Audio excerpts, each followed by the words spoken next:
Hello everyone, Minute Plus Meditation here, 33rd Sunday in Ordinary Time. We're getting close to the end of the year, so the readings will take a certain trajectory, and that is one of vigilance, perseverance, and so on. Be that faithful watchman. So the first reading from today is taken from the book of Proverbs. A capable wife, who can find her? She is far more precious than jewels. The heart of her husband trusts in her, and he will have no lack of gain. She does him good and not harm all the days of her life. She seeks wool and flax and works with willing hands. So it goes on like this: the virtues of a good wife. And there's other parts in Proverbs that talk about the virtues. I believe the virtues of a good husband. So basically, here what you have is people living out the marriage vows. And it was, when you think about it, basically it's whether it's in those days when there were certain activities that a woman might not do today, but essentially, she was taking care of the house. Was the man not taking care of the house? Yes, he was, but in a different way. So this is how we would term this is complementary tasks. That there might be a strict separation of duties in the time when this book was written, Proverbs. And today there may be more of a complementarity, or that they both do each other's kind of work, or the woman works outside of the home, she also works in the home. But if a man works outside of the home, which is it continues to be somewhat of the norm, that when he comes home, it's not like vacation time, right? That he is called to sacrifice himself for his wife, just as Christ did for the church. So when he comes home, he should be actually helping her, and if they have children, it's his duty, but it also should be his joy to spend time with the kids.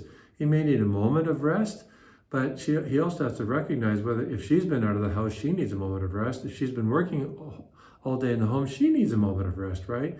So on the way home, he should be praying. He should be praying and asking our Lord to help him rejuvenate his heart and long to, can't wait to see his wife and his children, as she can't wait to see her husband and her children. Well, she sees the children, but that they be together again. This will mutually regenerate each other and help each other to live those virtues of being a good wife and being a good husband. Okay, over to the second reading from 1 Thessalonians chapter 5. Now concerning the times and the seasons, brothers and sisters, we do not need to have anything written for you. For you yourselves know well that the day of the Lord will come like a thief in the night. So then let us not fall asleep as others do, but let us keep awake and be sober. The spiritual sobriety, spiritual and physical sobriety, keeps us alert, keeps us on guard. Does it mean we can't have fun, we can't enjoy life? Not at all. In fact, if we have a spirit of sobriety, we will enjoy life even more. Doesn't mean we can't have the odd drink either.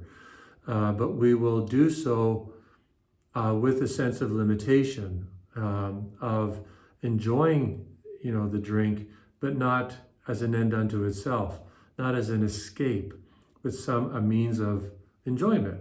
We're enjoying God's goods, but we have that spirit of sobriety, so we don't get drunk. We don't sit down and watch the TV like a mindless cretin for hours and hours on end.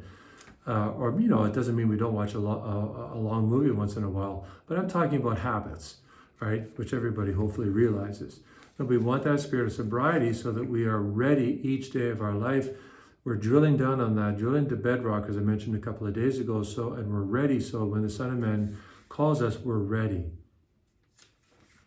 Okay, over to the gospel. This is from Matthew 25, and it's the parable about man goes on a journey. He hands out talents to his servants.